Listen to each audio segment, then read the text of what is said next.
ठाकुर जी यशोदा मैया की गोदी में बैठे हैं और सबरी गोपियां चारों ओर बैठी हैं और ठाकुर जी बैठे बैठे उदास बैठे हैं, रूठे बैठे हैं। यशोदा मैया बोली, लाला तू काय को रूठ गयो है? बोले, मैया मैंने जो रात को तोते कही कई बा काम को करवा दे। सब गोपी बोली, मैया कहा कही लाला ने रात को? यशोदा मैया इसकी बोली, अरे कहा बताऊं, रात में मुझे यूं करो मेरो ब्याह कराए दो।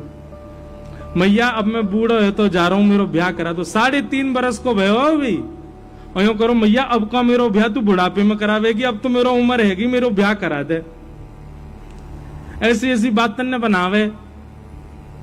सो एक गोपी बोली, अच्छा लाला ब्याह करेगो? बोले हाँ करूंगो।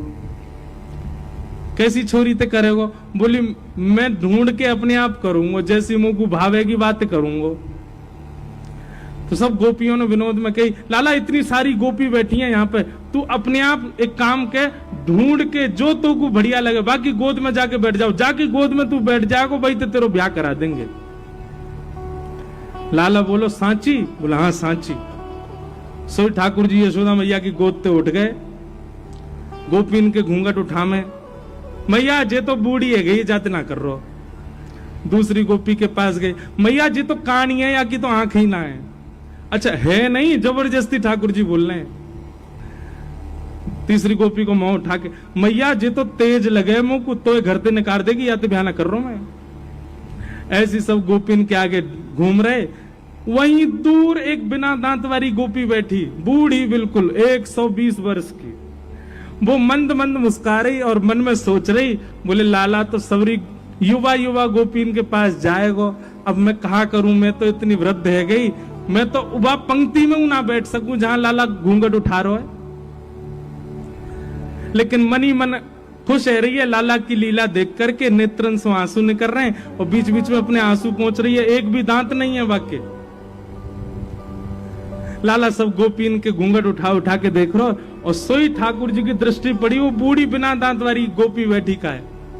ठाकुर जी बोले, मैया तेरी बहू मिल गई, और दौड़ के गए और बिना दांत वाली वह गोपी की गोद में बैठ गए। मैया मैं तो यही तो ब्याह करूंगा। मैया बोली, लाला जाके तो एक दांत ना है, जाते का ब्याह करेगो? बोले मैया बढ़िया है ना, माखन खावे में दांत ना है, चाहिए हो गए मैं हूं माखन खाऊंगा, जो चप चप खायो करेगी।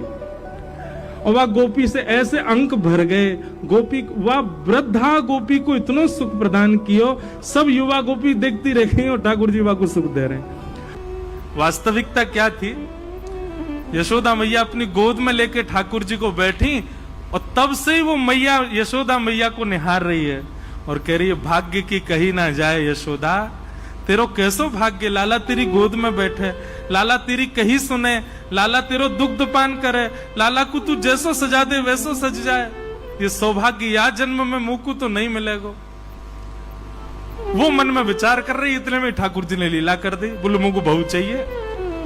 इतनी सुंदर सुंदर गोपी बैठी है, ऐसी सुंदर सुंदर, वो 100 वर्ष की मैया, बाकी एक भी दांत नहीं, बाकी गोद में बैठ गए, जे मेरी बहू है। और वही के संग रहने लगे, वह जान नहीं दे, बोले तू मेरी बहू है, अब यहीं रह मेरे संग। अरे लाला मेरे तो दांत ना है। ठाकुर जी बोले मेरे कौन से आए, 2 ही है मेरे भी। अब ठाकुर जी जब भी निकलते हैं गोकुल में, सबसे पहले वही मैया के घर जामे और घर जाके वह गेट खटा, ए भाऊ जल्दी बाहर आ, पाम छू मेरे, तेरो खसम आयो, पाम छू ले। और बूढ़ी मैया ते पाम छुपा के तब जामे ठाकुर जी आगे। ऐसी लाल जी की मधुर लीला, सब पर कृपा।